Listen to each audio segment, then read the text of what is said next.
They told her to wait her turn. Smile for the cameras, be patient, and let the veterans dictate the pace. But what they did not realize is that waiting was never in her DNA. The precise moment she stepped onto the hardwood, everything changed, and the move she just made is about to send shockwaves through the entire organization. And the wildest part, this goes way deeper than anyone realizes. What looked like a standard mid-season matchup between the Indiana Fever and Toronto was actually the exact moment the hierarchy of the league shattered on live television. To truly understand the weight of this moment, you have to look at the chaos unfolding on the court. Marina Mabrey and Lexi Hull were literally going nose-to-nose, refusing to back down, while the referees desperately tried to maintain control. Both of these competitors possess a notorious edge, a raw aggression that cannot be manufactured.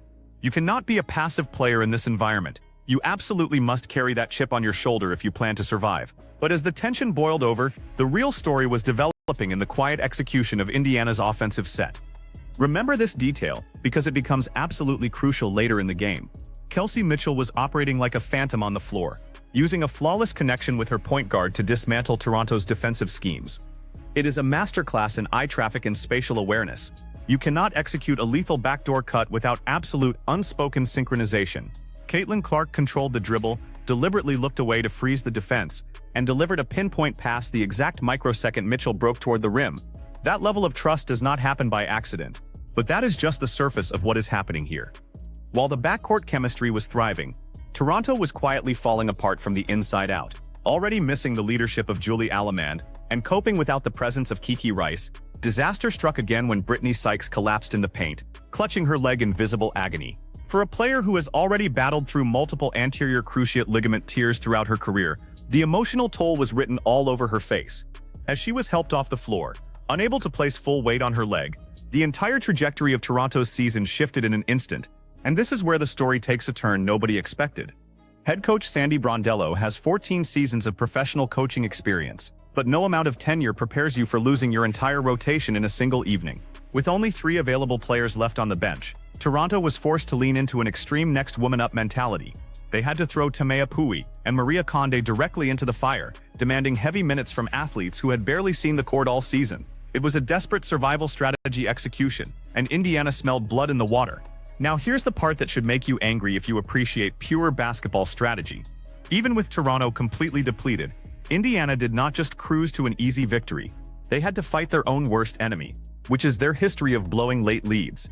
Head coach Stephanie White has been incredibly vocal about this specific deficiency all year long.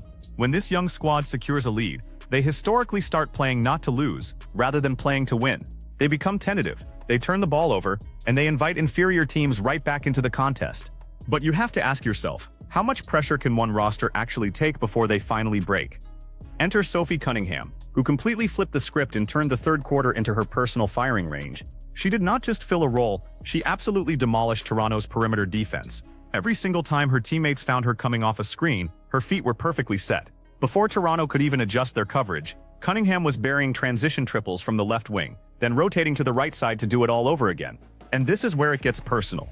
Cunningham went on an absolute tear, racking up 17 points in just 17 minutes of action, eventually pushing her stat line to a spectacular 20 points on a blistering 6 of 7 performance from beyond the arc. The crowd inside the arena was reaching a fever pitch, completely losing their minds with every shot she sank.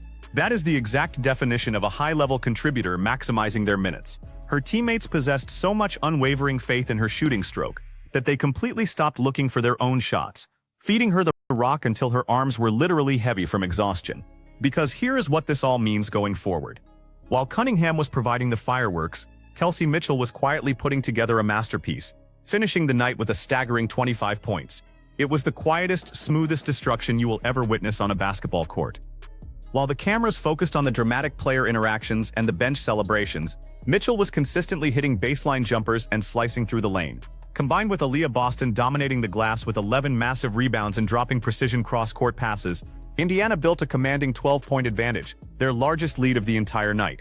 Now compare that dominant stretch to the final minutes of the contest, where Toronto refused to go down without a brutal physical fight. Laura Jouskaite, who had been completely erased by Indiana's defensive adjustments in the second half, suddenly re-emerged. She drove her shoulder directly into Caitlin Clark's torso, absorbing the contact, converting the tough bucket, and drawing the whistle for an emotional N1 play. It was a stark reminder that despite trailing by 13 points with under 6 minutes on the clock, Giving up is simply not an option in professional sports. This entire sequence exposes the massive divide between teams that merely survive and teams that learn how to close out games under immense physical duress.